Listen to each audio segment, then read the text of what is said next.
Welcome back, everyone. Welcome back. Welcome back to the Crank Gathers. The Crank Gathers Season 4, Group A, Week Number 1. We just wrapped up with our first series of the broadcast with Shopify versus Downy Bulls. Now we're here with our second matchup of the group stage. It is going to be ONSYDE versus, if we lose, it's Crank's fault. True. We should also add the disclaimer that they're not referring to the Cranky Ducklings. They're referring to Crank, of course. We are... But it also might be our fault as well. True. Shout out to Crank, of course. Crank, J1 Choi, he is, of course, running and hosting the tournament itself. That's why it's called the Crank Gathers. We are not affiliated, but our name, the Cranky Ducklings, is actually a reference and in tribute to Crank himself, as we did originally come from Crank's community. So we have those ties together. Good friends. Este Crank. Ay. Also, for those that are unaware, Crank's mascot back in the day, I don't think it is anymore, but back in the day, his mascot was a duckling. So hence, Cranky Ducklings. True. So where we came from, it's who we are. But for now, though, we have our fresh series. It is going to be that best of 5, and let's get into our matches here. Let's go. Switching our scenes over, we can catch up on the lineups. Both teams did field their respective lineups here, and game 1 is going to be a TVT between Percival and Ryung. Let's go. This is going to be that Terran versus Terran. Then we had ONSYDE. They fielded Maru in game number 2. Meanwhile, Crank's Fault did field Rogue. So I should also mention as well that if we lose, it's Crank's Fault is kind of a team that was brought together, but it's mainly Ex-Jinair. It's Ex-Jinair plus Percival. Bear that in mind. So we have Rogue, we have SOS, we have Creator, all Ex-Jinair players. Trap is also on the team, also Ex-Jinair. And then Percival got thrown in. So for the second matchup, it is going to be Maru versus Rogue in a TVZ. Third matchup is going to be a PvP between Zoun and SOS. And then game 4 will be a revive for Ryung. Ryung will be fielded for a second time. Creator will be fielded for the first time. It'll be a TVP between Ryung and Creator in that 4th game. And then we'll have the ace match if we get there. Again, that's when we'll have both teams kind of decide on that final player if we go all the way to game number 5. Now, when it comes to this tournament here, once again, it's similar to Basilisk, where Basilisk and ONSYDE, they are the 2 best teams in StarCraft 2. They have very, very high caliber, successful players, of course, but they are both the most inexperienced teams in StarCraft Evolution. Ryung, Maru, Zoun, Shin, I would say, is the most experienced player on ONSYDE, but Shin is not playing for ONSYDE in this tournament.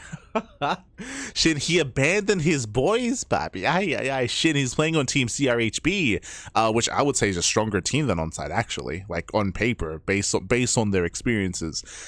So Shin, he abandoned ONSYDE for this team league, and he left Ryung, Maru, and Zoun to fend for themselves. I would have said that Shin would have been the ace player for ONSYDE if he was playing for them, but without Shin, yeah, it's gonna be messy.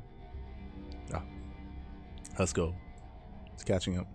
Jinair hasn't been in esports in a long time. Yeah. I mean, if you remember, what was it? Jinair without Maru was a team in the World TV Team League earlier this year. Like they all came back together again. So it was really cool to see the ex-Jinair boys coming together as one. To compete in the World TV Team League. And if you remember, it was also ex-CJ Entus, where Hero, Bunny, and Shin they played together as well in the World Team League. There were a lot of these old teams that came back together. We even had ex-SKT during the Doyo Cup. During Doyo Cup. For those that are unaware, a lot of these players that used to live together in these team houses, these bonds are pretty strong and they're all really good friends. There's a reason why, for example, Bjorn, Maru, and Creator are really good friends, because they all used to be on Prime. And they still do make references to their older teams. Infamously, of course, this year in GSL, Hero, he was referring to Shin as being a rookie on CJ at the time, and how, like, oh, if he beats me in the finals, no, then CJ, they did well picking up this rookie, like, sort of thing. Like, there was a lot of, like, old school banter about those days, just because those were very, very formative years for a lot of the Korean players. There's not every Korean player were those teams and those team houses.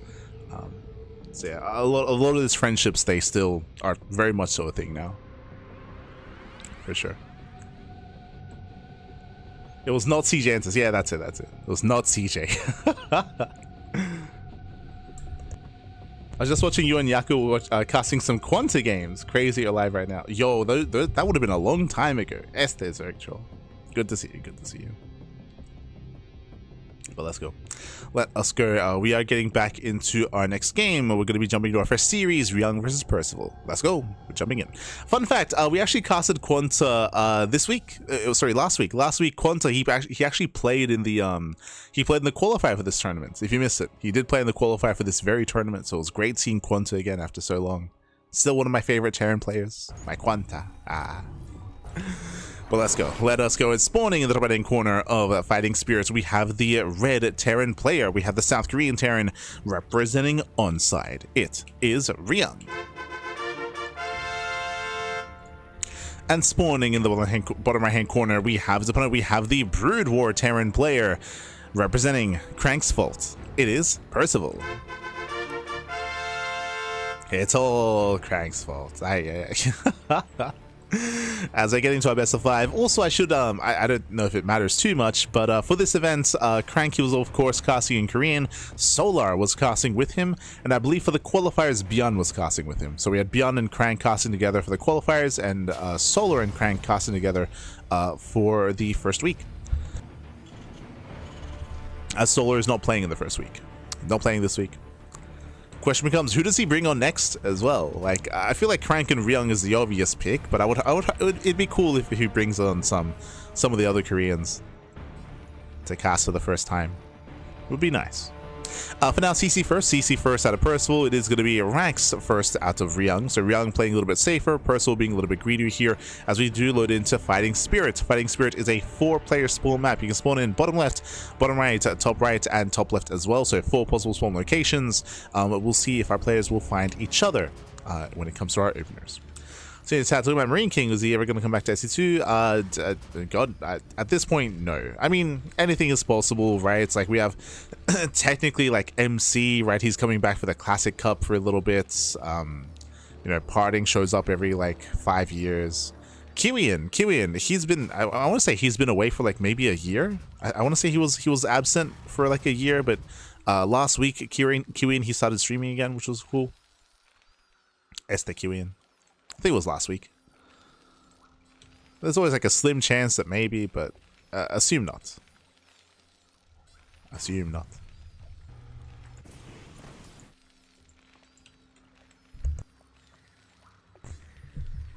That's from here. We're going to be opening up. Ryung, he does find Percival almost immediately. Meanwhile, Percival is not fully aware. He did see the angle of the SCV, but it could still be a little bit more ambiguous as to whether it's top right or top left. Meanwhile, Reaper does arrive, and we do see a full wall set up here for Percival. Bearing in mind that there, I think there is a, yeah, okay, there is a Reaper cliff coming to the main. Reaper does move in, and we'll see if Percival can minimize losses. So far, a couple of boys are being pulled. Marine does kite back. So far, no dead SCVs, but we'll lose some mining time. We'll lose mining time. Oh, we're rushing into U-238 shells. Huh. That's different. okay, Shells, what you got? And also, welcome to Fighting Spirits. When it comes to the CVT, I should also emphasize that Percival is very inexperienced. He's very inexperienced in StarCraft Evolution. So, I mean, in general, I mentioned this earlier, but a lot of the players competing here are. So I'm excited to see how he does perform in this mod and against Ryung. Let's go. As Ryung, again, he does poke in, confirms the 2-racks opener, confirms the bio play. As we're going for a bit of a 2-1-1 setup here. But again, I would say this is less aggressive and weaker than, say, like a 3-racks, for example. In my mind, this like shows me like how inexperienced Percival is, just because this build is maybe a little bit less efficient. It does have some potential, of course, with U238 shells. It's very unique. As Percival does move out, no stim. The Reaper does bypass the army. And here comes Percival. Back at home, there's a bunker. Bunker is set up. Percival pulls away. So Ryung, he holds, he defends, he scouts across the map. Behind this, Ryung building up his own 1-1-1 setup, getting to his own bio tank. Standard setup here for TVT. And Percival, he's getting there as well. So there is the advantage of seeing some of these like less refined builds, is that we get to experience the mid to late game a lot more, just because like there's a lot less aggression coming out from them. I say that from like Hearthstone, from Scarlet, from Percival as well. And I would imagine from some of these other players. So that is the advantage, is we get to embrace and experience some of these longer games.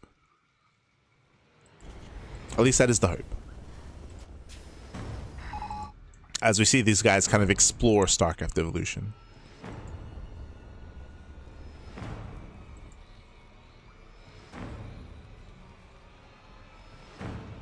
As Raven does move in, we can see Percival sharking around. Does scan. At the same time, we do see 2 SCV kills. Percival getting within range of the bunker. Tank is spotted, by the way. Ryung, he's going to be able to react. Yeah, Ryung, he does reposition. Second factory's on the way. So Ryung is playing mech. He's going to mech it up. Meanwhile, again, the tank is within range of the bunker.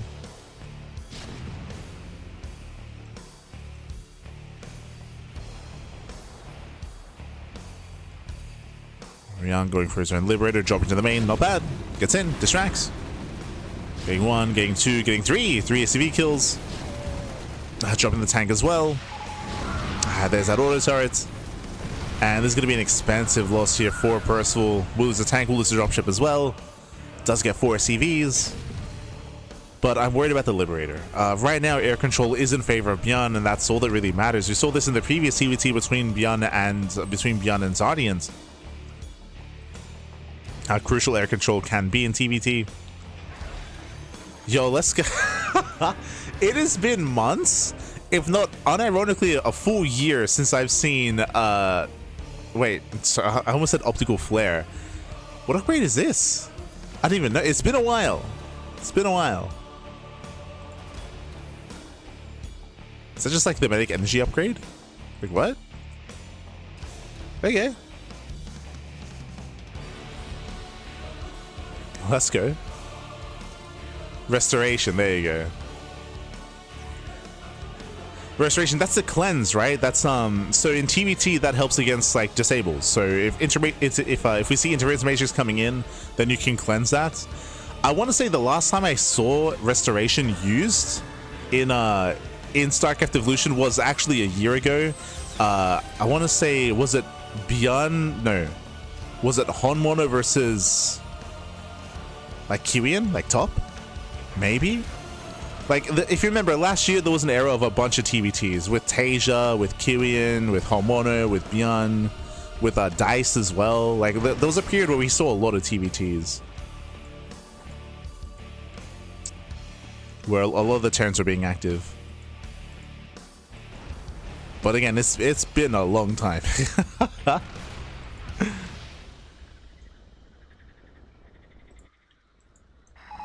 There we go. I can't believe it's been that long. Yeah.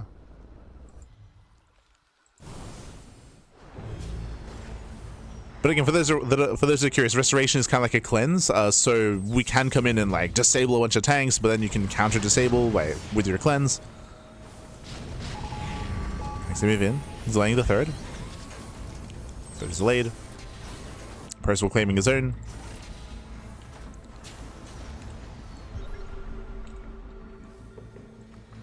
Percival does rotate.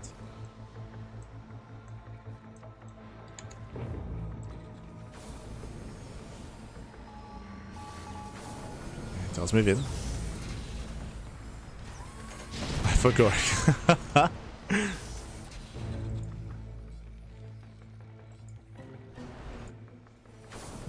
It's stuck in my mind, but that's only because that's literally the only time we've seen restoration used in StarCraft Evolution, at least from what my casting is in TVT to counter interference matrix.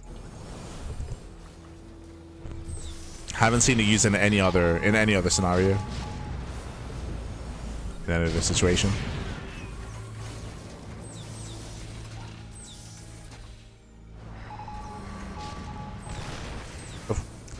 As again, tanks are moving in. Once again within range, and Ryung is struggling here to defend. Spen is still building up Thors. Okay. Thors on the way, more Vikings. Once again, attempt to get more air control. We have how many Vikings so far? 9 versus 10 Wraiths. Oh, Nice snipe. Gets one, gets two, gets three. Oh my god, so much free damage. Yeah, all the heck's gonna be going down the race. Yo, do you think Percival, do you think he was watching Zardians? Was he inspired by the Zardians? Maybe. Yeah, we get the armor shred, but that is so many free tanks going down. Once again, the mobility of those wraiths. They're popping off. Yeah, it does punish Ryung. Percival claiming a fourth.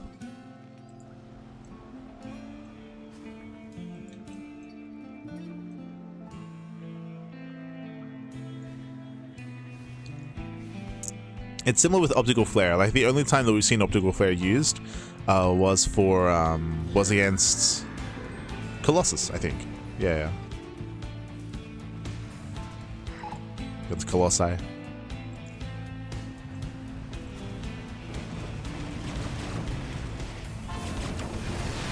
It's like that's burned into my skull. Now they're just building up energy upgrades. Still going mass tank wraith. More tanks moving in. Once again, getting within range of the CC. I think this is just such a difficult position here for Ryung. Oof. Yeah, losing far too much. More tanks falling. We see Ryung going for a desperation heli run by, which has some potential. Yeah, Ryung now throwing down extra starports, getting it to triple. Still needs more time.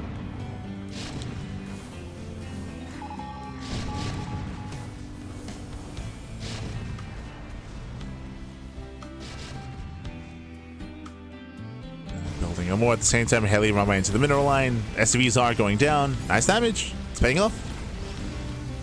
Percival is out of position. Oh, but he's just setting up. Yeah, he's setting up outside, throwing down more turrets. Rotating over.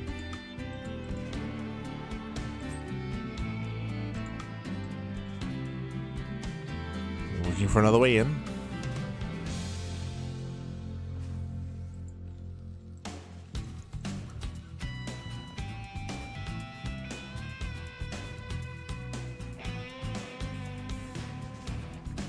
Yo, there are some of these new art assets that I'm still not used to. But we're going for the BC transition. Yamato's on the way. Let's go. Getting to Yamato, going to mass BC. It's been a while. I mean, in general, there's been less StarCraft Evolution this year, but let's go.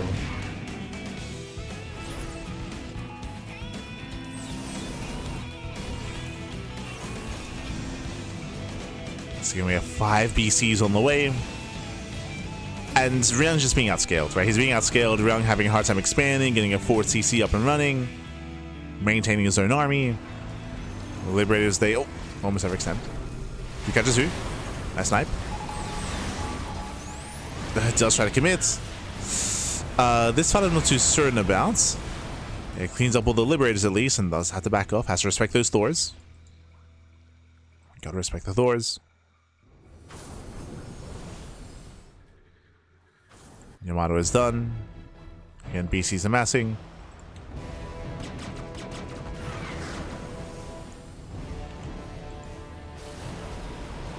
Ryung is still fixated on that anti-ground army as he's switching to Mass Liberator when really we need to go for our own BC switch or more Vikings or more Raven even as well. So it does feel like Ryung is one step behind.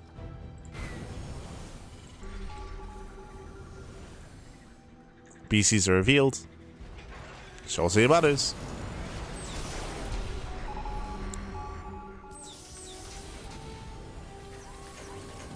Show us the Yamato, papi.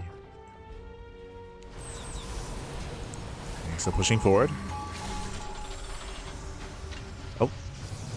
There it is, we got one! Jesus. The Vikings, they can two-shot the BCs. They can two-shot. There was one volley going off and the BC's at less than half HP. Gotta be careful.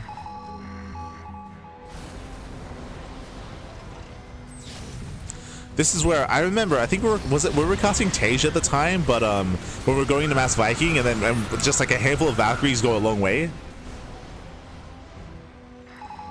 Like Valkyries, they do so much splash damage.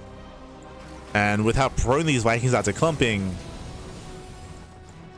But again, Percival, he might just not be aware. Like again, for a lot of these players, like they're a little bit less familiar with brutal units.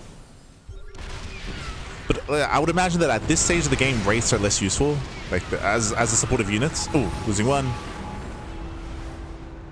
Losing one BC.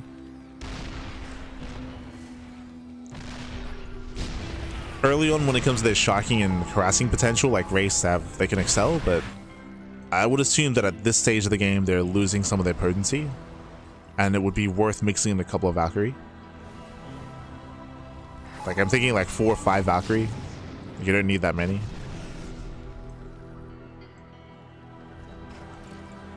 Oh, comes in from behind. Okay. Catching up the army. Jesus. Yeah, free damage. No Raven. Yamato's going off in the tanks.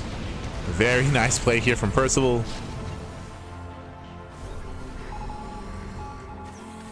But every engage here, he's bleeding out a lot of wraiths. You know, 3 wraiths going down.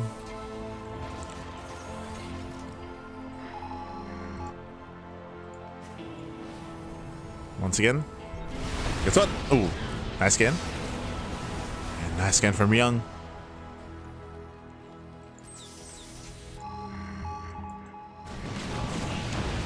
Wraiths are trying to find value here.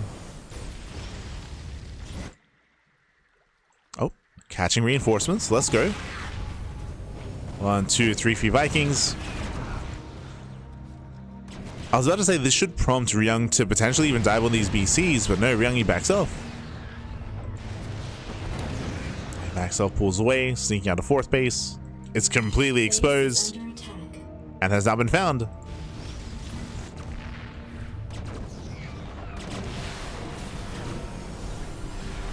Oh. Yeah, catching out 13 SCVs.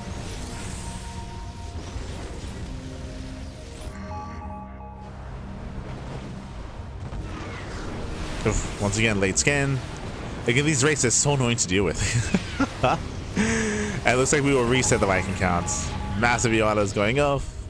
Running out of Vikings. Singular wraith in the main. Okay, we have a second group. What's how many? 20. So 20 Vikings. BCs are going to be focused down. Drilling a couple of Yamatos. But I feel like Percival might be overextending here. As Percival, he will lose every single BC. Yeah, expensive losses. Does kill the mineral lines, does kill 24 workers, but again, every BC goes down.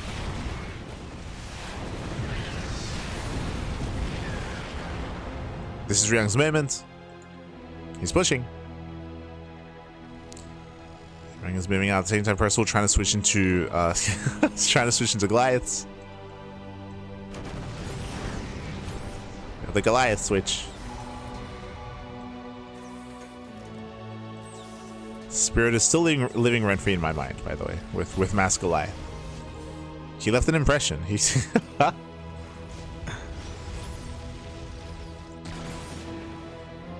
when I see Goliath, I think Spirit, Pappy. I think Spirit. Always.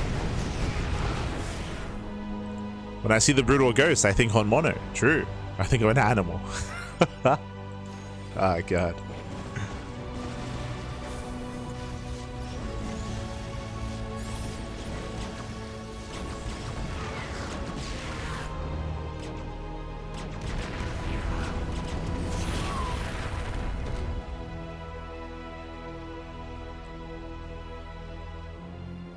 Once again, Ryung is only barely able to fight for map control at the same time, more harassing on the top side. And this is hurting Ryung more than Percival, as he just has a lower base count and lower SCV count. Ryung is hurting.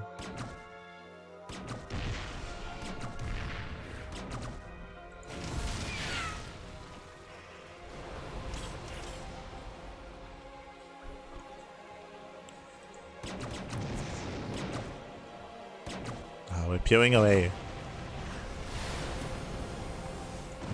Oof. Okay, switching into Widow Mines instead. I mean, that's the way to do it, sure. We're setting up these mine traps to bait in the wraiths. Ryung trying to come up with some solutions. Oh.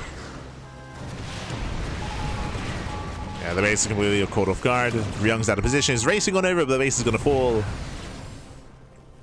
Should lose the expansion. Percival has to get out of here. Does try to pull away. Massive armor shot on the Wraiths. Oof. And the armor shot goes off. Oof, a lot of Wraiths go down. But now we have support. There we go. We have that ground support. Goliaths are moving in. Oh, here we have the Valkyries. Let's go. We got him. Only two. They do die. They do die instantly. But hey, we had some of them. It's like 2 Valkyries. Let's go.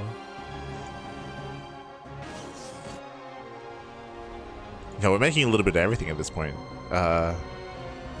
Science vessels? Okay. I guess we can defense matrix? True, I guess.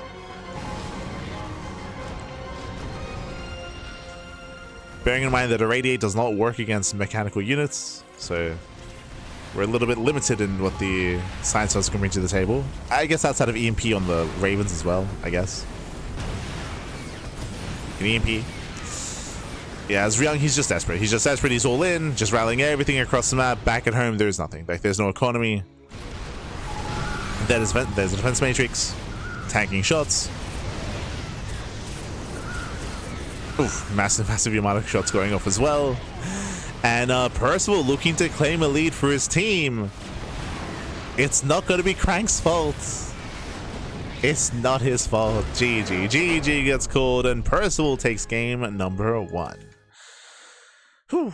GG, well played. Again, Percival does claim lead for his team, lead for Crank, if you will.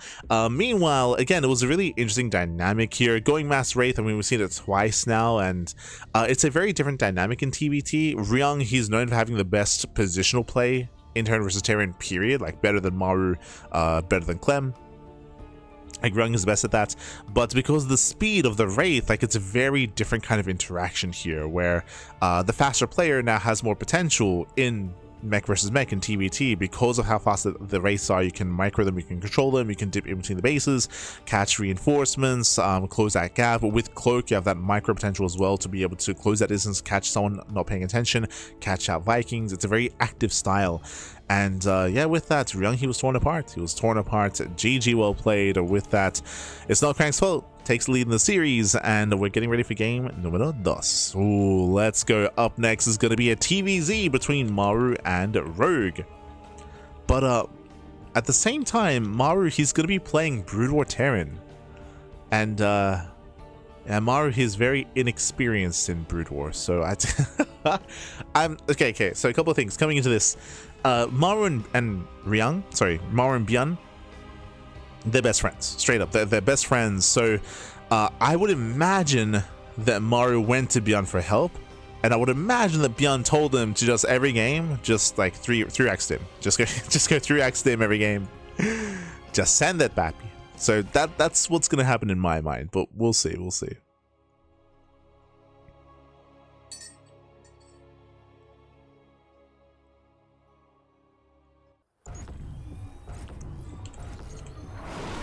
Spawning in the top right-hand corner of Fear and Faith, we have the South Korean Terran player. We have the Brood War Terran representing ONSYDE. Down in the series, can he bounce back for himself and for his team? It is Maru. And spawning in the bottom right-hand corner, we have the blue Zerg player. We have the South Korean Zerg representing. It's not Crank's fault. Or, sorry, if we lose, it is Crank's fault. It is Rogue. Will it be Crank's fault this week? Is it his fault? Let's go. As for now, we are going to be opening up. Welcome to Fear and Faith. Fear and Faith is a 4-player small map. You can spawn in top right, top left, bottom left, and bottom right as well. So 4 possible spawn locations. We'll see how long it takes for our players to scout each other, as Rogue will scout Maru immediately with that vertical scout. So Rogue will find Maru. Meanwhile, Maru, he's known for his aggression. He's going CC first on Fear and Faith, which is standard. So we're going for a faster expansion on the 4-player small map. This also will delay any kind of early Rax production and early Rax aggression. So eyes on Maru to see how he does play this out. Let's go. I was going to say that Maru, he's known for aggression, he's known for all-ins, but because of the economic start, this will delay any kind of earlier stim timing he wanted to go for. Likewise, we do see Rogue drone scouting bottom left. Okay, interesting. Does drone scouts.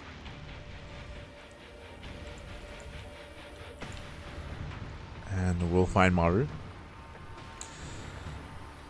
Now, bearing in mind that Rogue, he was just enjoying the latest patch in base SE2 as he was able to bring down Maru in the GSLCK. In GSLCK. Again, they're both good friends, both ex-Jin. Maru, who was bantering with Rogue at the time, telling him that, yeah, he's just going to all-kill. And Rogue was letting him know that he planned to come over during the weekend to help Maru clean his room. They were memeing that Maru's room is messy as they were playing on cams, and Rogue was offering to help him clean the room. Maru was like, okay.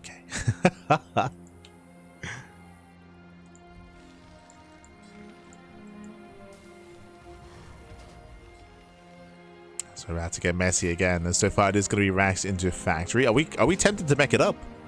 Are we tempted? Do we go machine shop into Vulture? What's the plan?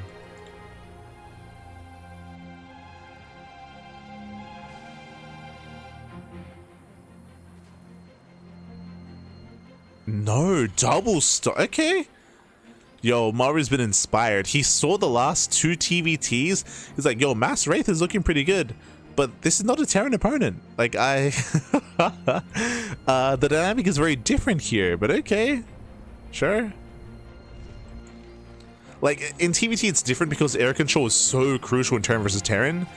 Against Zerg, Rogue has options, especially if he's able to scout, of course. For now, Rogue just opening up, claiming his third base, no lair yet. Control tower's on the way, that'll be for Cloak. Mass Wraith is coming. Is going to be a Roche base build here by Rogue. And here comes the Overlord. Will Rogue scout the starports? Will he confirm?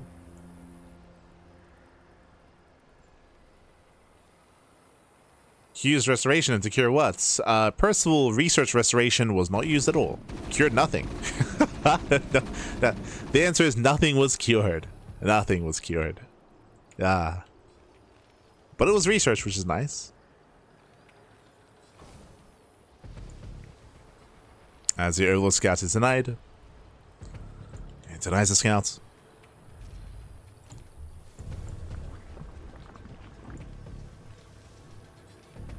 Rogue is still playing blind. The Mass Wraith can catch him off guard. Cure plays tomorrow. True. He does play tomorrow.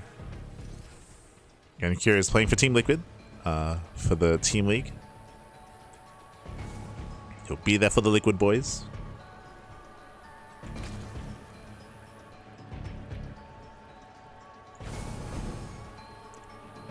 So still amassing more Wraiths.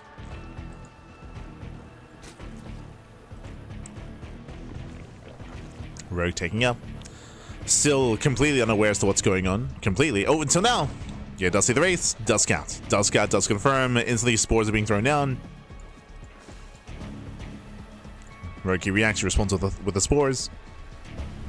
Banshee's moving in.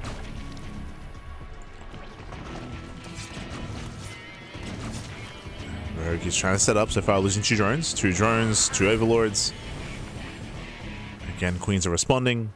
No Spire or Hydrogen yet. As there's going to be a mech variation here, going Mass Wraith into tanks. Okay. He's building up his tanks. Does confirm the roaches. And queens are going down. Losing just the 1 queen so far. Once that Overseer fails to snipe. Rogue pulls away. And is Rogue just gonna rush across the map with Mass Roach? Is that the plan here? Like, there's still no anti-air. Bearing in mind that Maru is still making more Wraiths.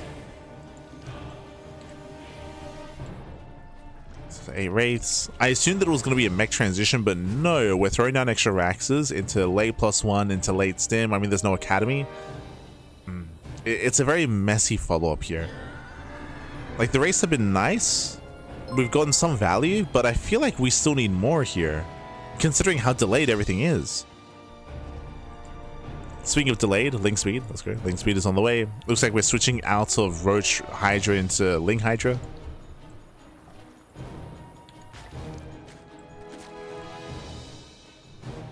Meanwhile, shout out to Psychons. Psychons in the chat. Thank you so much. Thank you so much for subscribing for 7 months. 7 months back. Gracias, gracias. Sorry, 18 months. 7 in a row is what I meant to say. 7-month streak. 18 months. Gracias, gracias. So we have our Link Hydra amassing. In the race, they haven't gotten much yet. Queen's deflect. Maru does claim his third. And Maru, he still needs time to build up. So has to build up that bio army. It's still lacking. At least the economy has been delayed for Rogue, right? There is no 4th expansion. The 4th base is very late, I would say. So late 4th base, late drones, late saturation. Radiators in production. Getting into a radiate.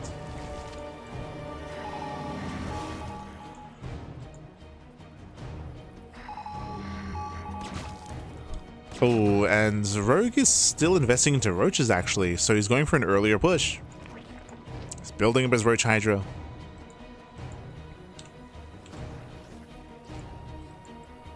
There's currently 4 tanks, 3 at the natural, 1 in the main. Sorry, 4 at the natural, 1 at the third.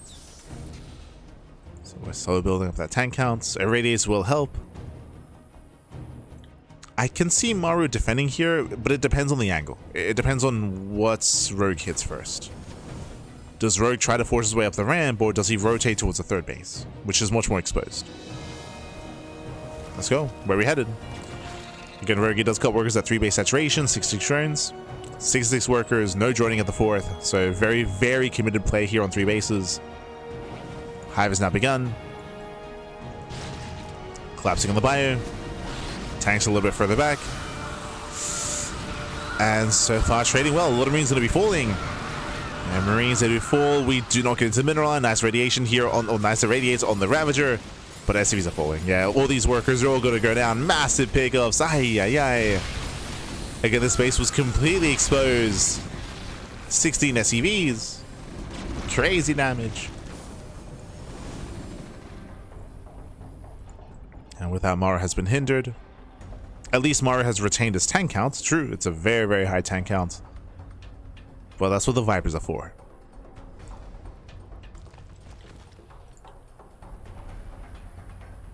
That's where the Vipers come into play.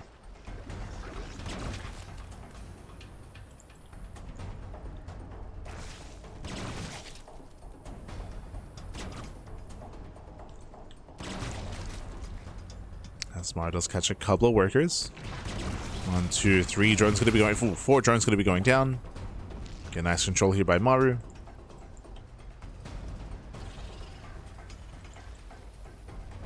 Viper production has begun.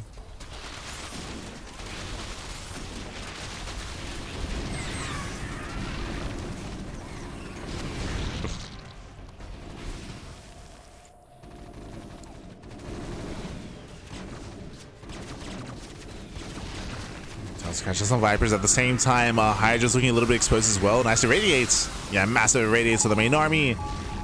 Rogue gets to get the hell out of here. Has to pull away.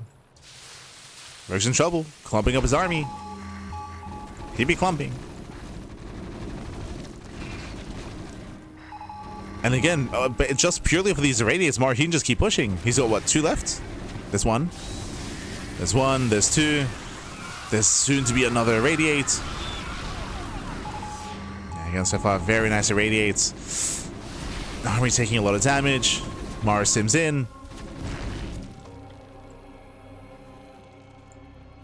Doesn't quite break through, though. The issue here with this trade, he traded very nicely, but the economy is still untouched. So Rogue is still enjoying an 80 worker count. So he can sustain some of these losses.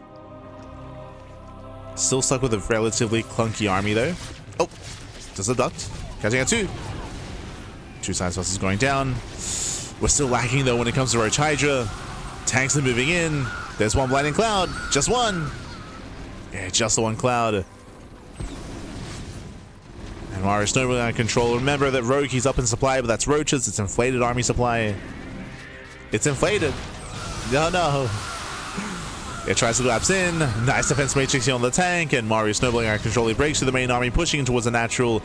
It was a shaky start with the Wraiths. Again, I wasn't too convinced by the Wraith play. We did see Maru lose a lot in the counterattack, but he was able to retain his tanks, if you recall. We mentioned this earlier. He retained his tanks from the beginning, built up his vessels.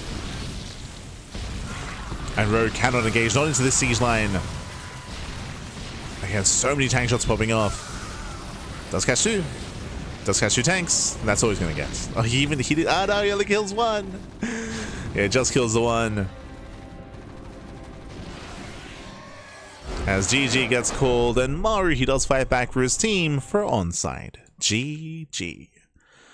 Whew, GG, well played. Again, a bit of a messy game here, a little bit messy, a little bit shaky, but regardless, Maru, he was able to get away with it in the end. In the end, the race, they were able to give him some map control. I will say that Rogue, he forced himself all in. If you remember, he himself stayed on the lower drone count for a long time, late 4th base, late saturation. He was a lot more committed, a lot more invested when it came to his initial push, and he was able to get some damage done, but yeah, he did struggle when it came to the follow-up here. He was stuck on Roach Hydra. It was still a very clunky army. GG. GG, well played. I don't blame Rogue because I wasn't even convinced myself it was going to be bio. Like, again, it was a heavy double starport start, then into tanks, then into very late bio production, so Rogue never had a chance to build up into Ling Bane, for example, into a stronger, like, anti-bio force. He was stuck on Roach Hydra. GG, which is a little more vulnerable to something like Irradiates. Is more vulnerable. And with that, we're tied up. We're tied up 1-1 here. We're getting to game number 3, and I hope you're ready for the PvP. Up next is going to be Zoun versus SOS. Let's go. Zoun, of course, repping ONSYDE. SOS repping it's Crank's fault. True. Let's go. And once again, we're going to be entering a dynamic here with two players that are very inexperienced in StarCraft Evolution. So we'll see how SOS does embrace this. As spawning in the bottom right hand corner of Sylphid, we have the Brood War Protoss player, the blue Protoss, representing it's Crank's fault. It is SOS. And spawning in the bottom left hand corner, we have the SE2 Protoss player representing ONSYDE. It is Zoun. I'll fix up the player names. Un momento.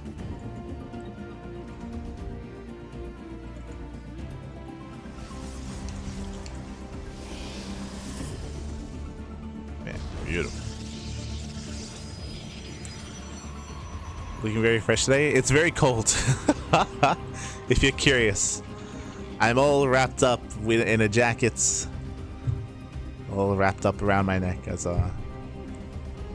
it's been very cold this past month even, like 3-4 weeks. They're very, very cold, and there's been a couple of days as a result of that where my throat has been struggling just because it's cold, plus like dry air, and just it's been a little bit rough.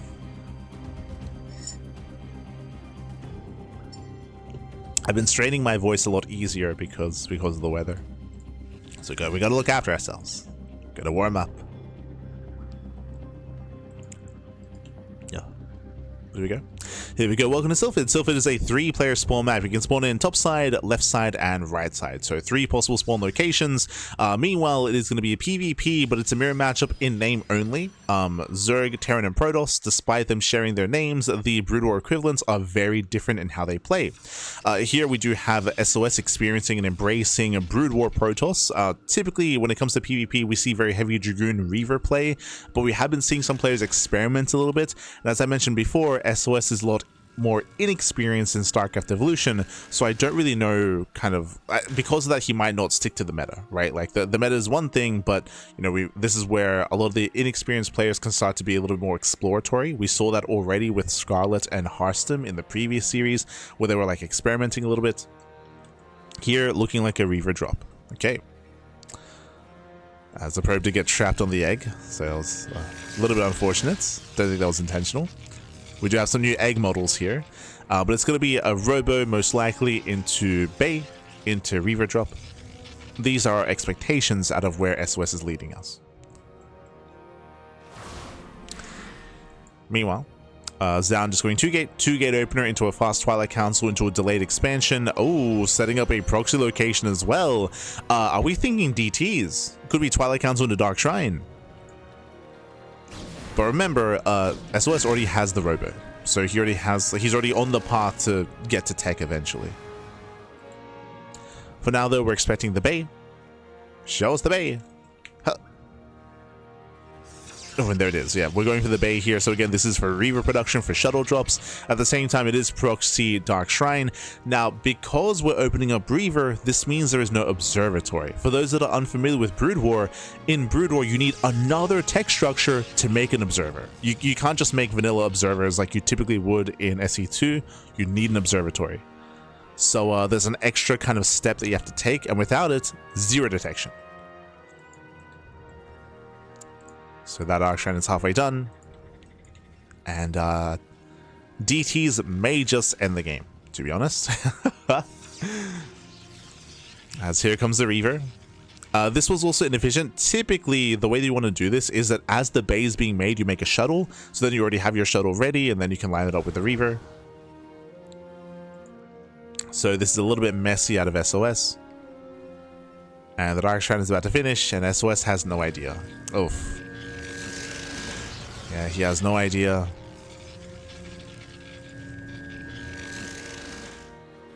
Build order wins do happen in StarCraft 2, and they happen in StarCraft Evolution as well. They're very rare, I will say. It's not like they're too common, but this is a situation where there just is no detection. So, like, there's no forge, there's no cannons. That's like the alternate form of detection would be cannons or observer. We got none of it. The DCs are coming. The Dark Templar. We're waddling in. And oh, he's killing his own Dragoon. Let's go. SOS, he targeted his own Dragoon for some splash damage. Let's go. The observatory's now on the way. That was a very unique way to deal with this, but it's still brutal damage. It's still 11 probes going down. I get the splash damage with the Scarab. Let's go. Unlike the Disruptor, the Reaver has to target a unit to be able to attack. Has to target something.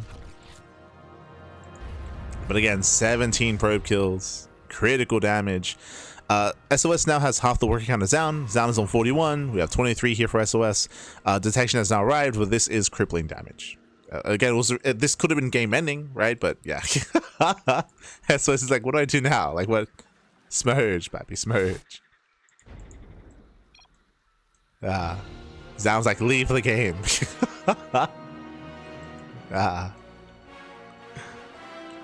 Because I'm joking. I'll whip out my Google Translate.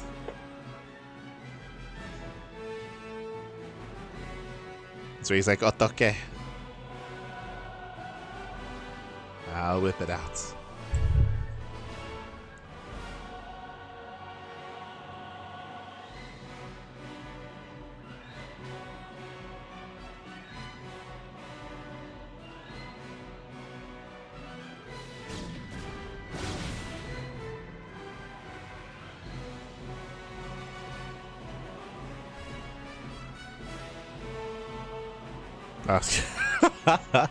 So based on my translations, SOS, he was like, how do you feel? And Zoun was like, I feel good. God, no. What did SOS say? As he attempts to Reaver drop. Attempts to. Okay. Well, I need to...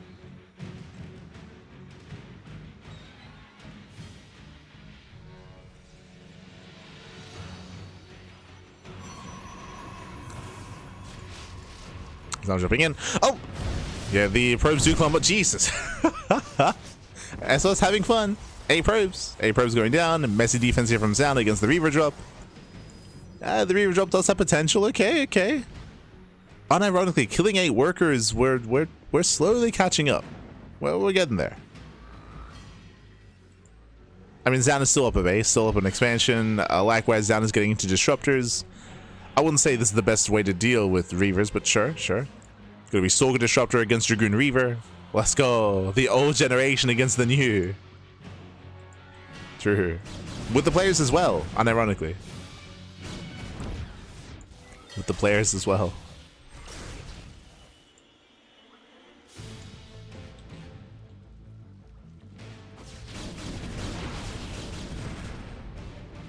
I mean, I say that, like, Disruptors are amazing against Dragoons just because, unlike Stalkers, they can't blink. So, it is very difficult to avoid Novas. Like, Novas, they typically do shut down Dragoons pretty hard. Due to the Dragoon's immobility.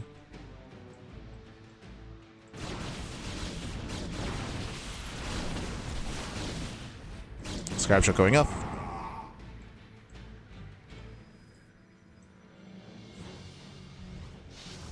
Shields versus Nova. Oof, catching out Dragoons. 3 Dragoons falling. As we mentioned, again, it's very difficult to split against Novas with Dragoons.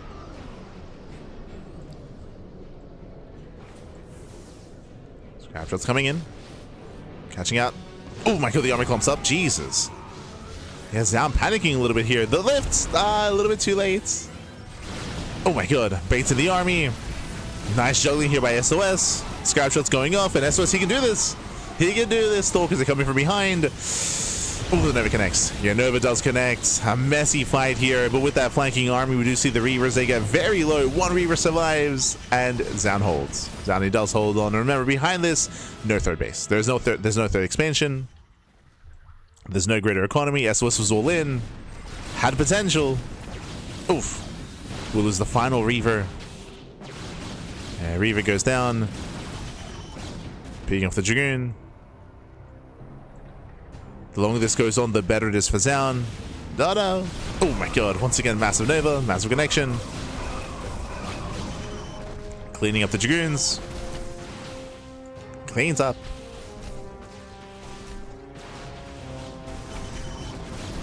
Oof. And again, now there's no shuttle, there's no counter micro.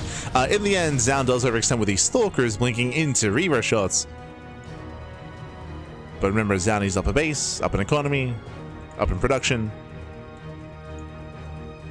And SOS, he's running out of steam. I do appreciate that he still made a game out of this, despite losing 17 probes at the start of the game. Like, he still fought back and still had potential, and there's a world where he might have even broken through. Oh my god.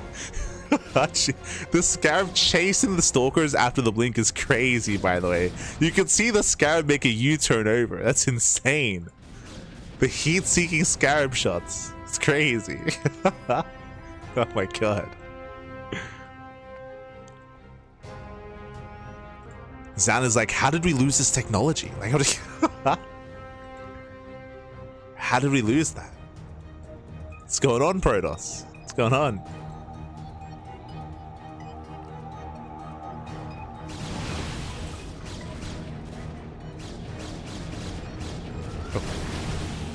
As Zoun is a little bit trigger happy here. Setting out all 3 Novas, claiming a 4th base. 4th base is building up. Again, the one thing keeping SOS in this game, and the one thing that has all that potential, of course, are the Reavers, but again, we're making 1 Reaver at a time, and they're very slowly getting into the fight. It takes a long time to rebuild those Reavers.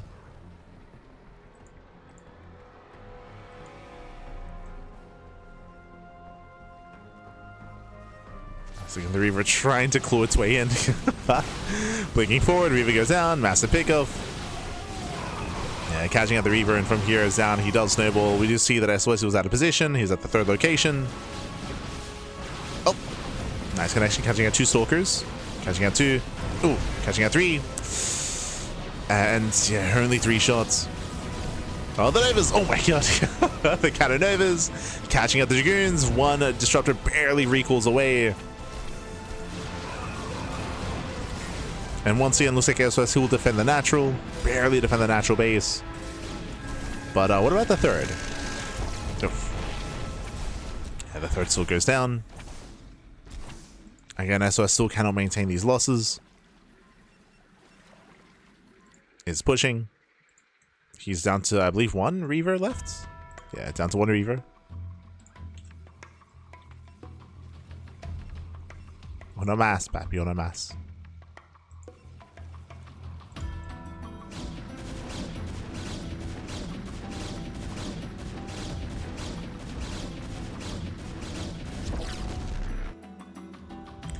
This many Reavers is kind of wild. I mean, it's very necessary in PvP.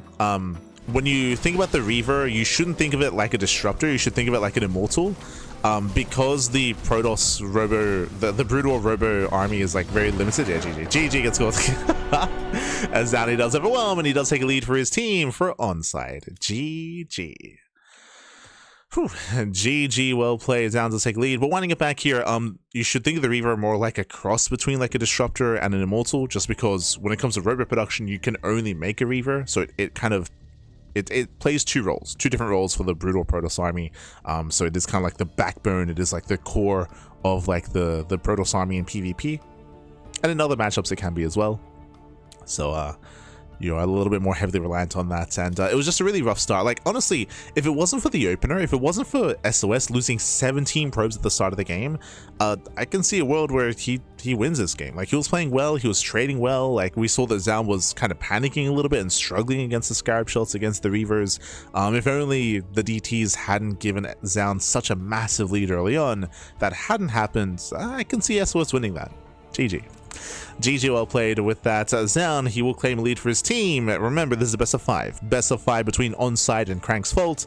And so far, we're on match point. We're on match point. Up next, who is going to be fielded? Ryung. Ryung is coming in once again for Team ONSYDE. Meanwhile, Creator is coming out for Team Crank's Fault. For X-Gen Air. Let's go. Let's go. It's going to be loading into Blackrock.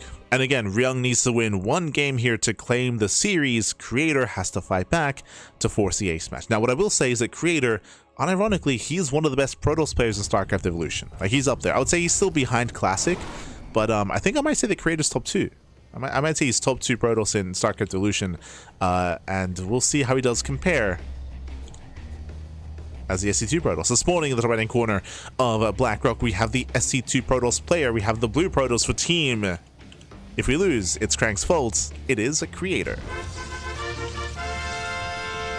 And the pressure is on. And spawning in the bottom-hand corner, we have the red Terran player. We have the South Korean Terran for Team ONSYDE. The Brutal Terran, it is Ryung. He's on match point. One more game is all he needs to claim this series. Can he close it out? Can he redeem himself, as Ryung is the one player that did lose earlier for his team? That was, of course, in the TVT against Percival. And now we get to experience Ryung's Brood War Terran for the first time. True. CC first. So CC first here out of Ryung. Creator coming with the Probe Scouts. Now, once again, Ryung, he's one of those players that is very inexperienced in StarCraft Evolution. Does have a lot of friends that do play and compete in StarCraft Evolution. I'm thinking of the STC, for example, like the STC. That's kind of the main one that I'm thinking of. And to be fair, I believe that Ryung has casted StarCraft Evolution tournaments in the past as well. I know he's been casting quite a lot as of late. So CC first into what looks to be a 3-rack stim timing. Okay. So a bit of an economic variation of this, but Creator, he'll get a full scout. And again, Creator, he's very well versed when it comes to these builds, when it comes to these timings. Creator, we'll see if he responds with a Robo. As we mentioned, 3 racks. This is going to be followed up by the Armory, by the Academy into Stim, into Mass Marine Medic. And this does hit very, very hard. The reasoning for this, we mention this all the time, but the strength of the 3 racks is very different between Brood War and SC2, because you actually have access to medics, whereas in SC2 you would not. So you can Stim more freely. But we'll see if Creator goes for a Robo response. We have seen a couple different ways to deal with this. You can go into early charge, you can go into fast Robo, into fast Bane, into fast Colossus production. Especially against the CC first, I feel like Creator should be feeling confident about that. We'll see. The other option is just going for a 4-gate blink. And the tech of choice is Twilight Council. Okay. So Twilight Council opener, we can go one of 2 ways, into charge or into Blink Stalkers. We should be seeing a heavier gateway count though, just to survive the timing. So we're expecting at least 3 gateways, maybe 4 gates.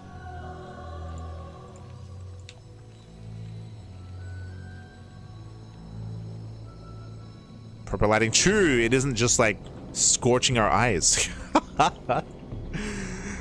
There have been games, Avex, especially when watching some of the other streamers. Like I think it was Trigger. I think we were watching Trigger. We raided into Trigger, then Trigger loaded into Blackrock on the ladder, and then bam! It was like we got like a flashbang on screen. It was, I was like, ah, it's crazy.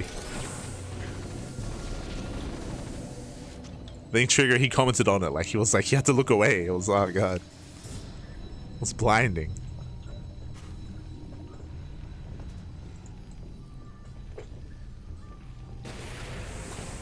But yes. Lighting is looking better.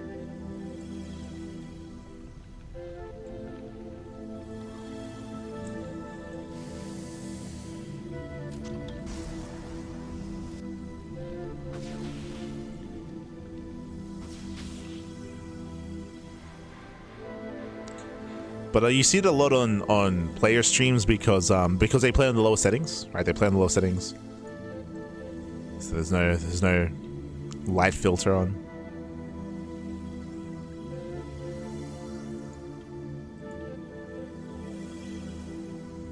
As here comes our sim timing. We have our 2 medics. We have how many Marines? 15 Marines.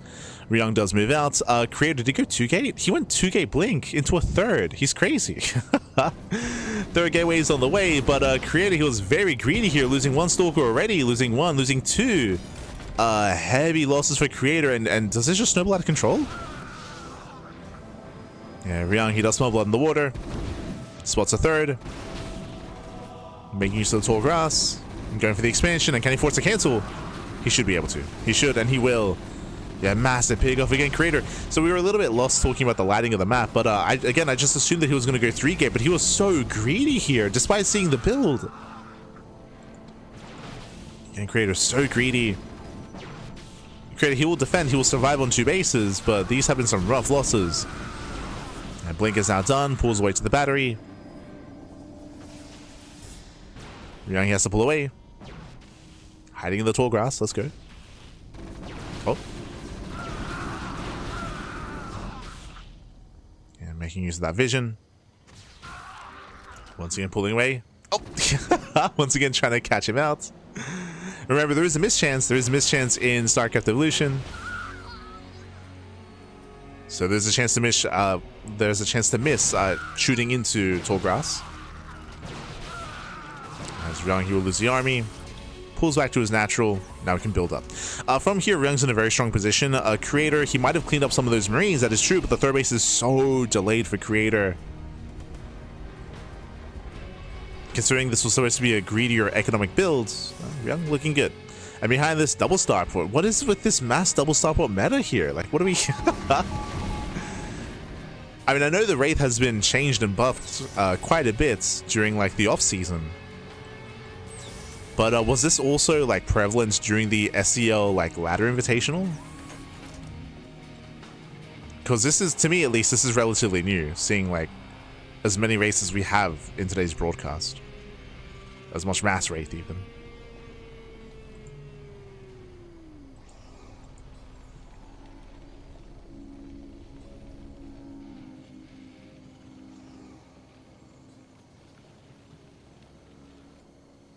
As the Marines, they rotate over, going for a backstab. Colossus production has begun. There will be 1 Colossus to defend. Creator should be fine back at home. Should be able to hold his own. Assuming the Colossus stays at the natural.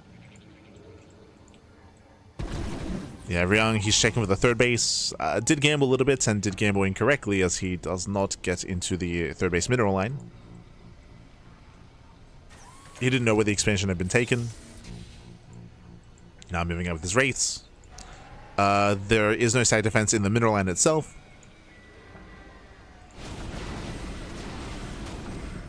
As Creator, he fails to catch a tank. Wraiths are moving in.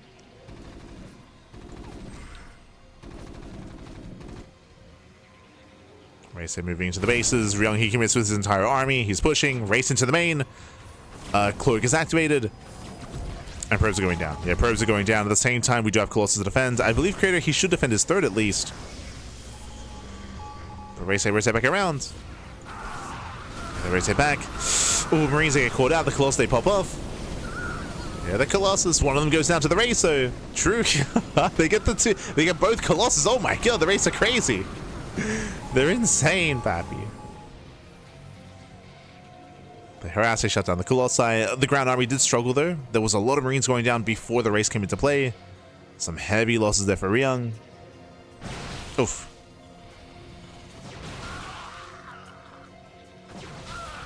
Ryung has to pull away, losing that final tank, and without tanks there's no defense here. And one tank on the high ground. There is an opening here that Creator can abuse, but for now he's playing it safe. And he pulls back, plays it safe. Ryung, he plummeted in supply. And thankfully Creator doesn't back off. He rotates. He rotates over, hits the mineral line, SCVs will go down. Ryung diving with the observers. Oh my god. He's an animal. Dives on the observers, but he's down to one Wraith. Going into mech? A mech transition from here? Oh. Yeah, 2 more factories, ion thrusters.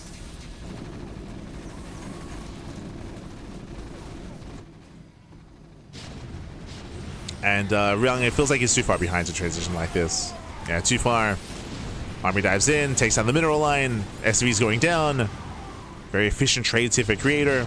Cash got 11 SCVs. 11 workers.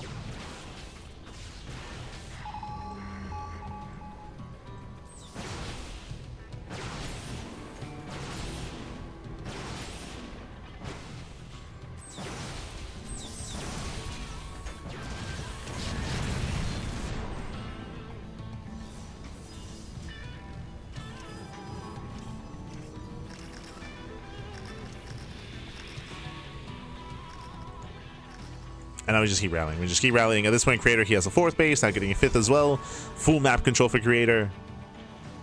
He's all built up. Ryung, he has potential here with these spider mines where Creator is taking into Sky Toss now. Oof.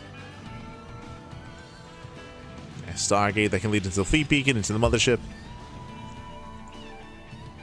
It's looking a little bit shaky. Oh, it is looking shaky for Ryung. Again, there was a little potential when it came to the Wraiths, but for Ryung to push out and to get caught on siege, like that was a brutal moment. It's brutal. Ryung here attempts to harass, distracting Creator.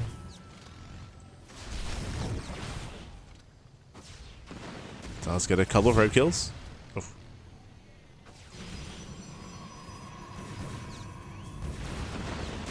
A couple of workers go down. We're still waiting to see Creator commit into one of these bases. So far, it's still just hanging back. And Ryung, he is securing this position for sure. That's a lot of spider mines. The tank line, the spider mines. It's not going to be easy to move into. And there's that Sky Toss. Triple Stargate production, Fleet Beacon. From here we can go into Tempest, go into Carrier. It's going to be Tempest production. Creator just getting further ahead. I would say at this point though, Creator, he wants to start trading soon.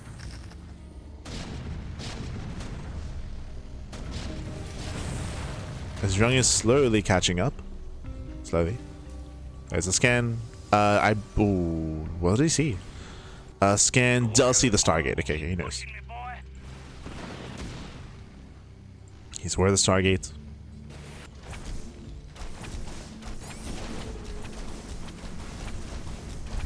So I'll take back in. 4th base is now being taken. Oh god, the friendly fire! Ryung, calm down.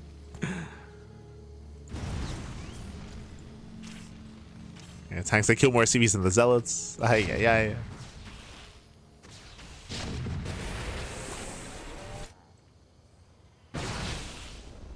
And it looks like Creator. Well, it looks like we're just gonna wait until Creator has his Sky Toss.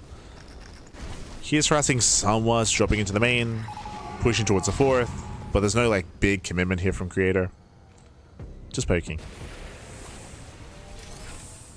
Just poking. Picking up whatever he can.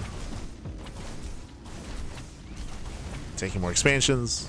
Reality is that Ryung can't really threaten Creator. He's just stuck turtling back at home. And to be fair, like again, Ryung, he's slowly catching up in army supply and he's building on more tanks. And so we have some Valkyries on the way, some Goliaths as well.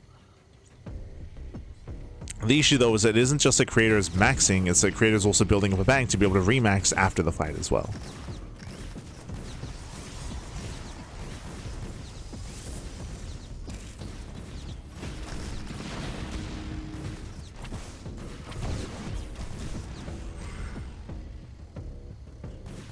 As well as they move out to harass.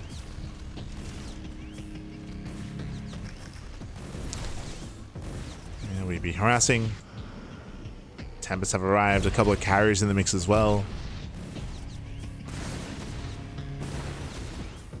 Again, it's still gonna take like I can see World War gonna be here for like another like 5 minutes, just like refining our army. Where it will take some time for Creator to actually build up his Sky Toss.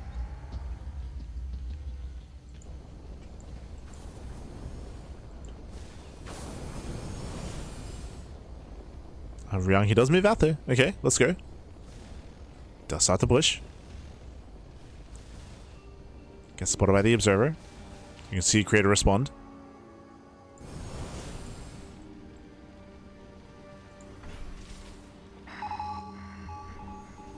Let's respond. We'll catch 3 free tanks. They get 1 volley off. Just the 1. Temps are exposed. Temps they barely do pull away.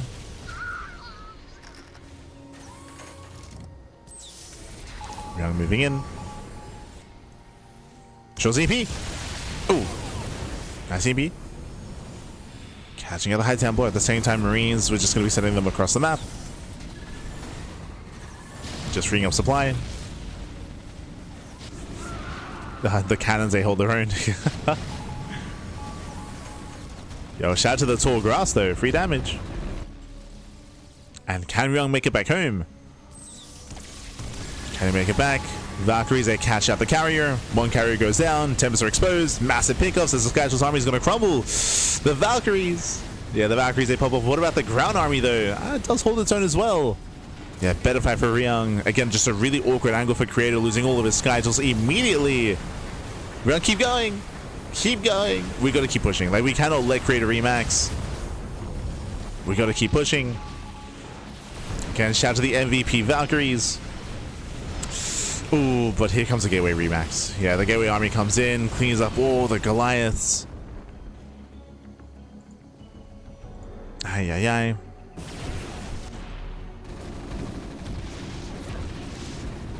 Marines have nice on mining. And that's all that Ryung had. You can see Ryung just plummeted in supply. It was a good fight, don't get me wrong, but Ryung, he had to end the game with that push. Failed to do so. Failed to get across the map. He won 1 fight. He killed a base. But that's all that Ryung had. And here comes a counterattack. Getting through the minefields, getting some of the tanks. 1, 2 tanks going down, denies mining at the 3rd. A little bit messy here from Creator. A little bit messy, but does kill the CC. These Marines are still finding more damage, by the way. That's crazy. They've been here for quite some time. They killed, was it 2 batteries, 2 tanks, 2 pylons, the mineral line, and the base? Yo. Crazy, pappy. And they get away. They get away.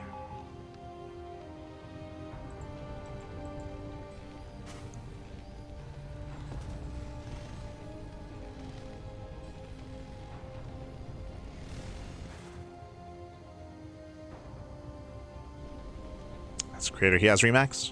He's Remax. He's rebuilt. And Ryung, he has to do the same thing again in the form of turtling up on 4 bases, remaxing, and then going for 1 big push. That's the one chance that Ryung has. It's to run it back, have another chance. Creator shouldn't give him that chance, but we'll see.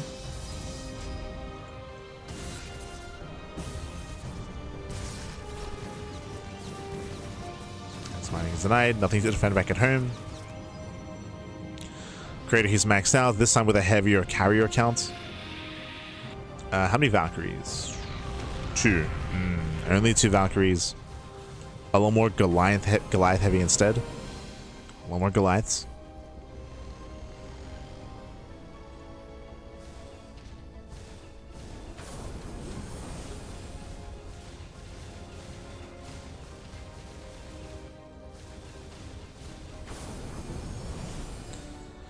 Again, the issue with Goliaths is that they're stuck. Obviously, they're stuck on the ground. So depending on the ground terrain and all these tanks as well, like that can mess up when it comes to when it comes to Goliaths trying to engage. Can mess with our pathing.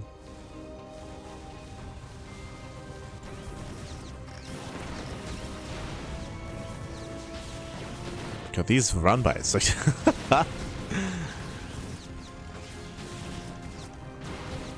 yeah, it's a very messy defense here out of Creator, as he's been wanting to be more active and aggressive, and as a result, he just doesn't really leave anything back at home.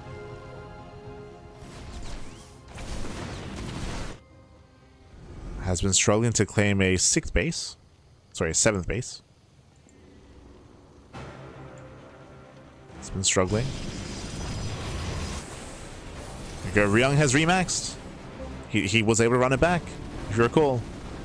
Was just on Ryung to turtle up and then to recover from that 70 supply deficit, and he did so. Like he, again, the Creator was very passive.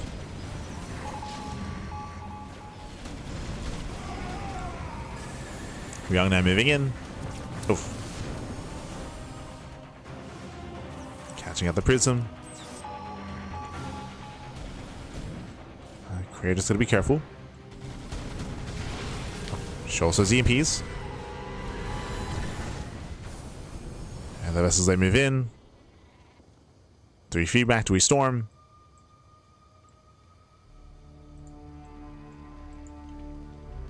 As this army is terrifying for Ryung. It is looking terrifying. This is once again where I would say that the carry count is too high. Tempest are typically just superior. They're much more efficient. They're slower, but I mean, Creator by no means was like rushing for a fight earlier. There was time.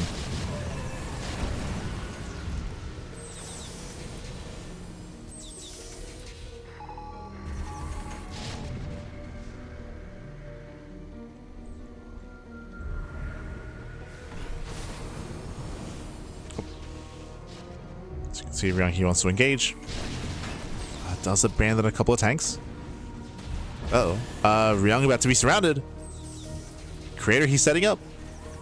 He's setting with the surround. EMP goes off on the mothership. Ryung has to be so careful.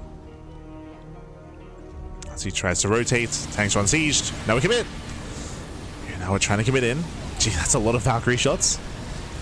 Yeah, Valkyrie shots going off. Goliaths are moving forward. The ground army just gets annihilated by the tanks. Yeah, no ground army. Goliaths, they give chase, and Creator's in trouble. Creator, he's in trouble.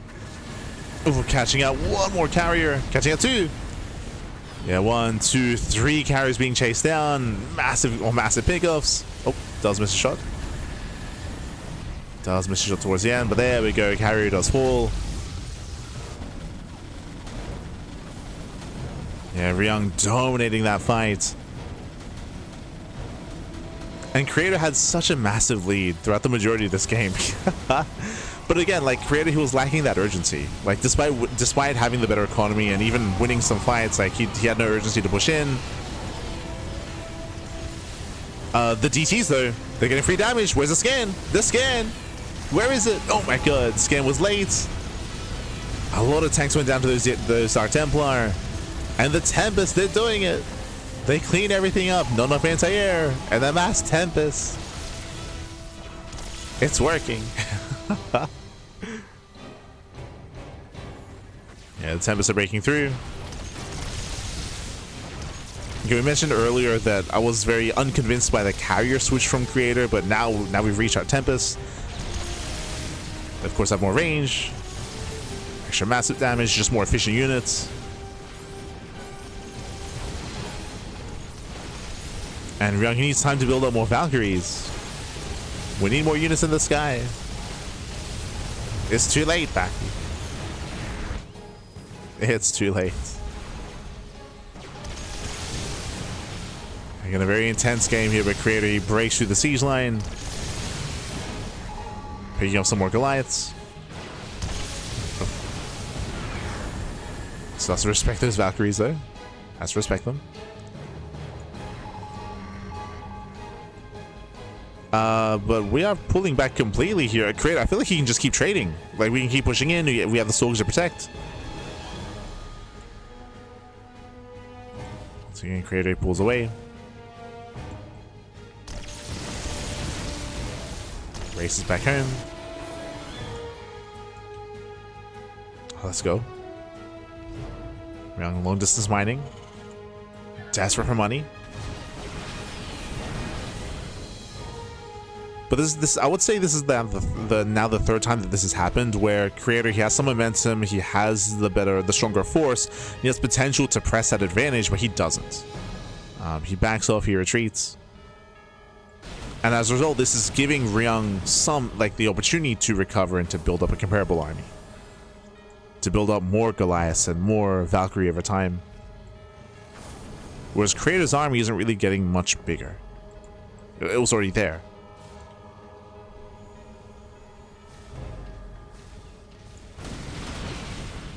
Ryung is breaking out. Creator trying to come in from behind. Well, catching out the Tempest. It does catch a Tempest. Again, Creator's army is fragmented. These Tempests, they're being chased down. Again, the Tempests are on their own.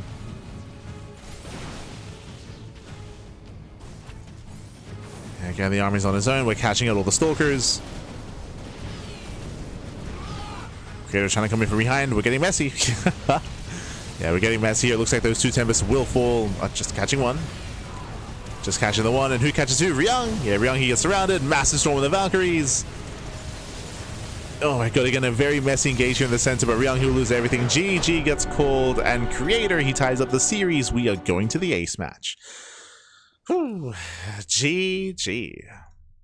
GG well played. A very, I would say, uncomfortable game. Like, it was it was like I just wanted more urgency out of Creator. Creator, he was like winning these fights, gaining map control, and then would just back off. He just kept backing off. He just kept giving these opportunities, these chances for Ryung to recover, and he was able to build up the army multiple times, fight back, and make that a little more tense, a lot more intense than it otherwise needed to be. GG well played. In the end, Creator, he does break through, and with that, we've made it to the ace match. We've made it to the ace match here. Let's go. Let's catch up on the matches themselves. So as you can see here, we've had a back and forth. Initially, Percival took down Ryung in the first game. We had Maru fight back with Mass Wraith. We had Zoun also likewise shut down SOS with DTs. And then we had Creator get into his own Skytos army, gain map control, shut down the aggression of Ryung early on, and snowball from there into that more maxed out composition. That we saw that Ryung was able to fight back with his mech, but it was still a very, very messy game. And now we have the ace match. It's up to our players to pick and choose who to field. First things first, the coin flip. So a coin is flipped to determine which team is going to be SE2 and which team is Brood War. So we flip that coin, and who's up next? Now, I would imagine, who do we lean towards here? So I think there's a high chance that ONSYDE field Maru. I do think that he's going to be at a bit of a disadvantage with Brood War, but I feel like Maru does make sense. From the It's Not Crank's Fault team, I think Creator might be the go-to here. Like I said before, it also depends on whether they're playing Brood War or not. What's it going to be? Ah, there it is. It is going to be a TVP. It is indeed going to be Maru versus Creator. Let's go. Let us go. And it looks like it's going to be Maru playing Brood War. Ooh, okay. Okay. So on paper, in regular SE2, I would favor Maru 100%. In StarCraft Evolution, with Maru being forced to play Brood War Terran, I'm not too certain. We'll see. It's a little more up in the air. A little more up in the air. Let's go.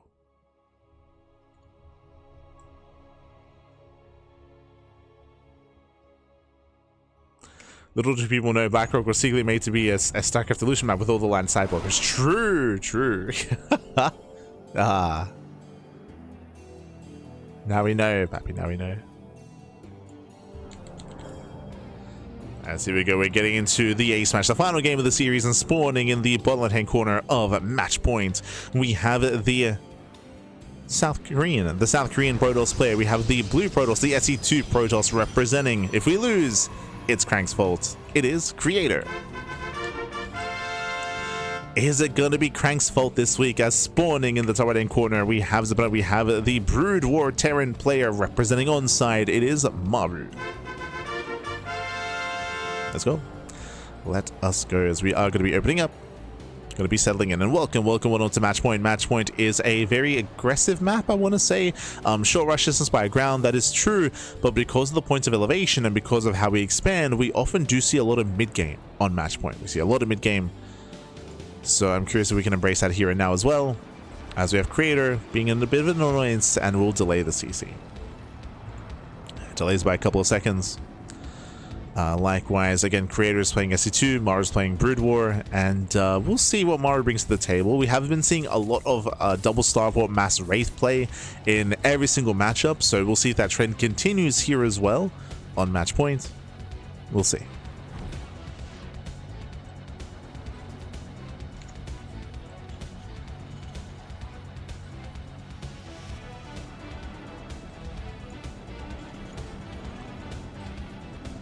As it is going to be CC first into 3 racks. Okay, if you remember, this was the same build that Ryung went for in his game against Creator. True, same build. Same build. I will say that Ryung did find quite a bit of damage here. If you remember, Creator, so it happened so long ago, it was such a long game, but initially Ryung had the better start. Remember, Ryung, he had the better start. He was able to force a cancel on the third base, catch a bunch of Stalkers. Then we had the Wraith follow-up, and Ryung was doing a lot of damage. The moment that everything went south was that Ryung, he pushed with his ground army, and he got caught by Colossus. If you remember, he got caught by the Colossus. That was the moment where Ryung lost map control. That was the moment where Creator took a lead and never let go. So it looks like Maru might go for the same build. It's possible that both Maru and Ryung were taught the same build for this matchup. Because they're very inexperienced, there's a very high chance that they each have like one build, like against Terran, Protoss, and Zerg, like one for each matchup sort of thing. Especially in week 1. Coming into week 2 and onwards, that's where we can start to branch out a little bit more.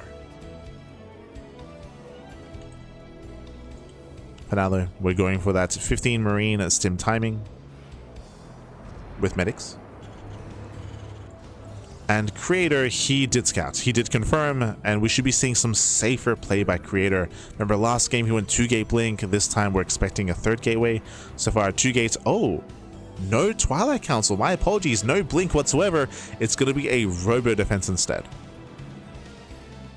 And this should be a little bit stronger. What I mean by that is that with the Robo Defense, you have the safety immortal production, but you also have a faster Colossus to defend and to counterattack. You do get into 1 and 2 Colossus very quickly. So there's going to be a big power spike with those Colossi. Coming into the mid game. First things first, can Creator minimize losses against the initial stim timing?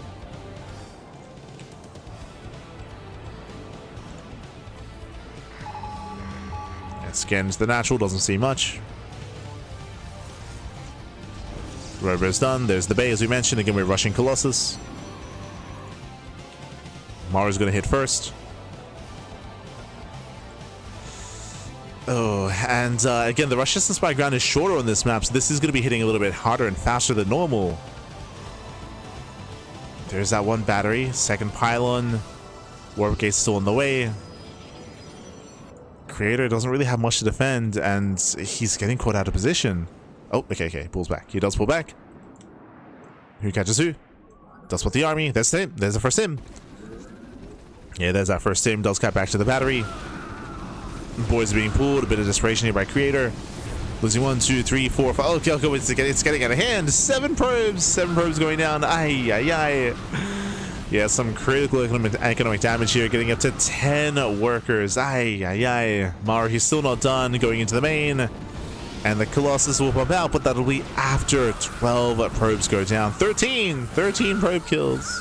Crazy damage. Maru, he kills the mineral line, and Maru also gets a full scout as well. He sees the robo. He knows. I say he knows. He can piece it together. There's a world where, again, there could be a Twilight Council blink and just a Prism counterattack instead. But he saw the low gateways. Like, he saw only 2 gates. You can can see preparing for the War Prism. We're going for the Colossus drop. We're playing like it's 2022. Let's go.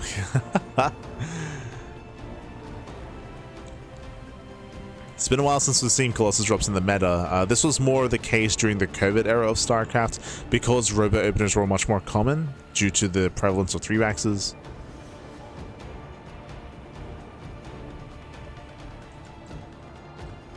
I recall seeing this quite a bit from players like Straya, for example, Neeb, some of the NA boys.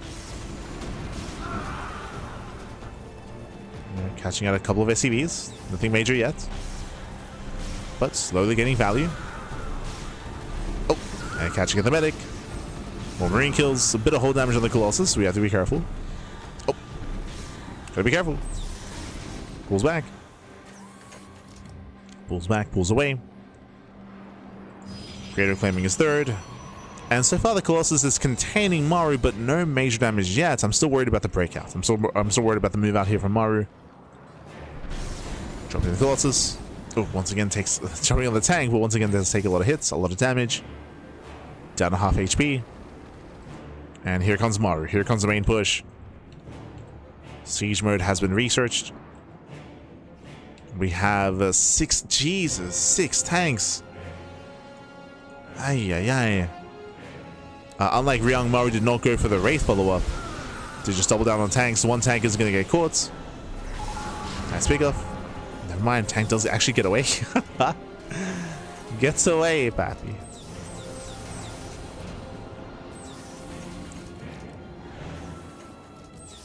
Let's go back. At least this is delaying the push.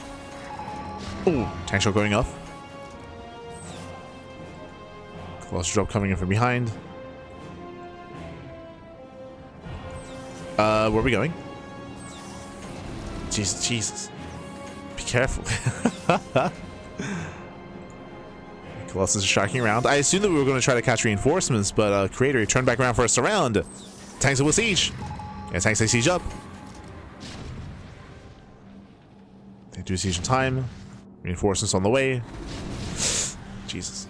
Tank fully going off the Colossus. Gotta respect the tanks.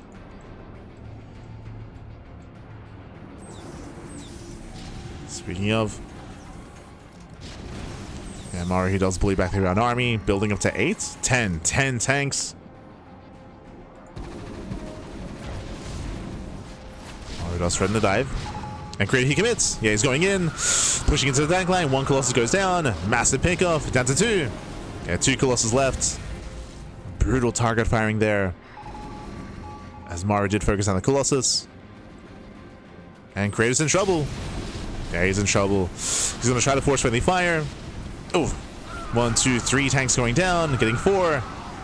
But there's too much. There's just so many tanks here. Yeah, Maru, he maintains this position. We'll get caught unsieged. We'll lose 1. Yeah, 1 tank does fall. Yeah, massive tank shots though. Another Colossus does crumble. We're down to 1. 1 Colossus left. And Maru's doing it. Maru's doing it. Shutting down the entire Gateway army. Does break through. Behind this is on 3 ECCs. Getting a 4th base on location. Getting further ahead. Even setting up spider mines as we are going for a mech transition. You can see here we have our mass factories. That's why he's built up so many tanks, more vultures.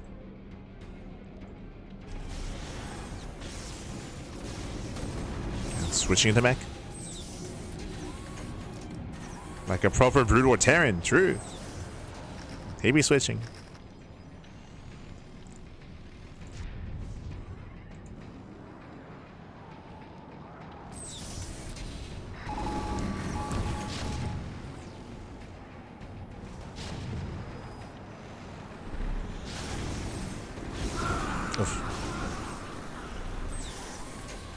Tanks are moving in.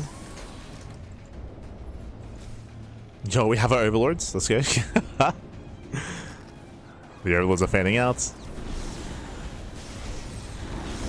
Oof.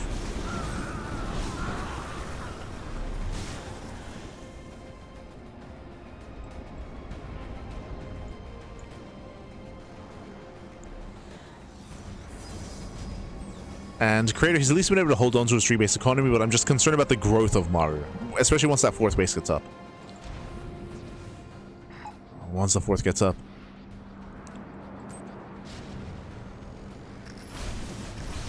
This Creator, he's recovering, getting towards Mass Zealot composition against a minefield.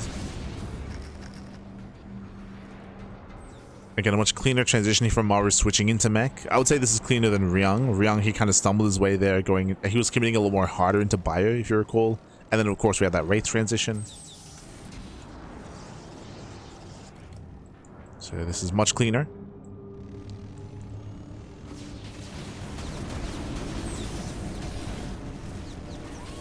So Maru's moving in, once again, has control of the high grounds.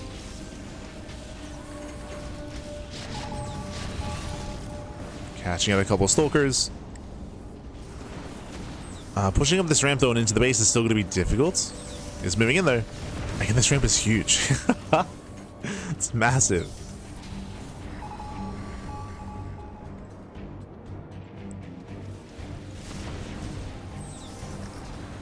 And Maru, he will get up the ramp. It does get on top. It does look quite difficult for Creator to engage into this. He needs more Zealots. Warping in more Zealots and Stalkers. Maru claiming a 5th. And a lot of this will come down to the Spider Mines. Like how the Zealots engage, whether they get on top of the tanks or not. Marines, they pick forward. And Creator, he will soon pull the trigger. He's waiting for his moment. How many tanks? 16. Jesus. That's 16 tanks, Pappy.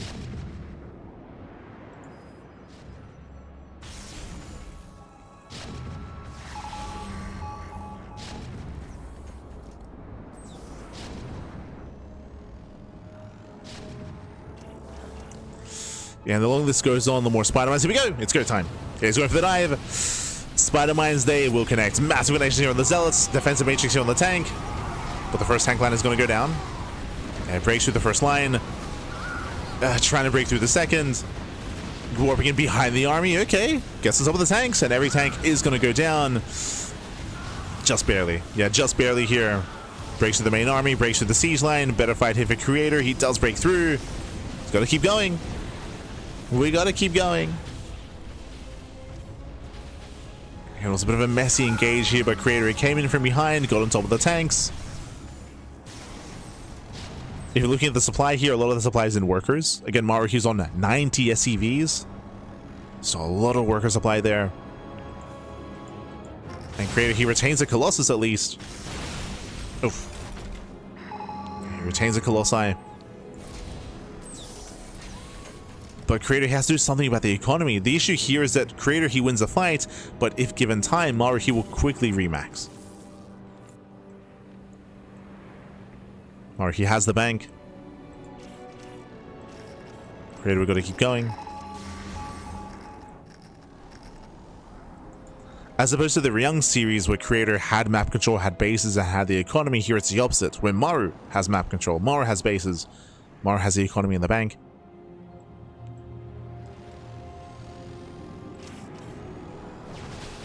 And the reality is that Maru's bases have been left untouched. There's been no harass, no run-bys, no counterattacks, no harassment. Maru, he's almost remaxed at this point. Going tank vulture.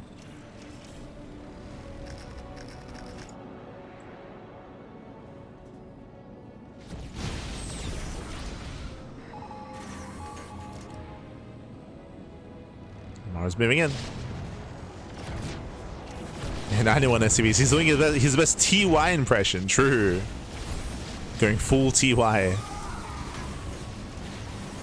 Remember back in the day, TY, he was known for just having an excess amount of SCVs. And if you remember, he had an interview about it, about like, why do you always have like 90 plus workers?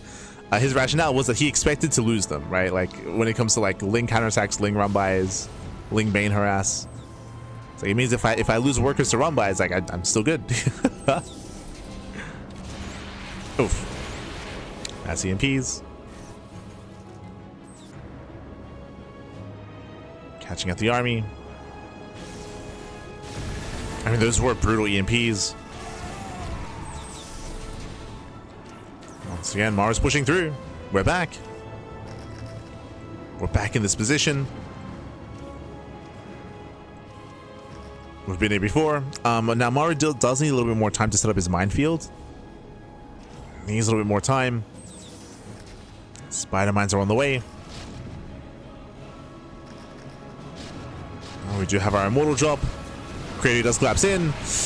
He's breaking through the minefield, getting on top of the zealots, and the tanks are exposed. He's getting on top. The tanks. Oh my god. Yeah, Colossus Wipe's going off, but there aren't enough zealots. Yeah, this time not enough zealots, is not enough here. GG gets called.